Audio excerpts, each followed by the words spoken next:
Hey folks, this is Juan Brute from Juan Brute Fishing. I'm here with another quick creekside tip coming at you. Basically, my tip today is don't be afraid to extend your dry dropper or your dropper more than 2 feet off of your dry fly. I know that is difficult to do because sometimes it becomes a little bit unwieldy to cast.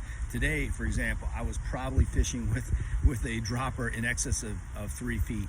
Why do I do that sometimes? Well, number one, I'm really fishing in probably nymphing conditions. The water's up a little bit more and the water is a little bit murky, and the fish seem to be hugging bottom, but there are some fish willing to come up. So I still want that kind of double possibility of getting something that's under the surface that may not be willing to come up for my dry fly. So I did both, and I was just kind of in a dry fly mood, but I also wanted to make sure I at least caught some fish before I left the creek.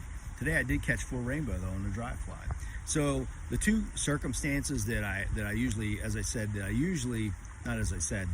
the two circumstances I usually do that longer dropper is in deeper water. So if I really want to fish that dry dropper and there's more deep water, then I'll extend it beyond the 2 feet to 3 feet or so.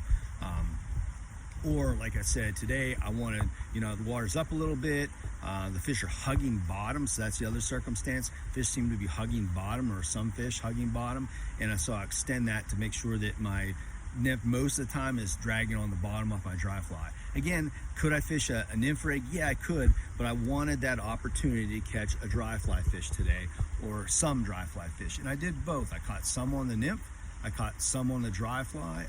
It was almost split actually. Better fish, the brown trout I caught were on the nymph today, but I caught some good rainbows on the dry. So that's my tip. Don't be afraid to go beyond 2 feet with your droppers. And yes, it does make it harder to cast, but the dividends are worth it, and you'll get used to casting a little bit longer dropper. What I tend to do is I tend to use a little bit more wrist at the end of my cast, and it seems to generate enough energy to punch that dry fly with that dropper kind of sloppily following behind through and get the cast completed at the distances I want. So that is my quick tip from the creek side today.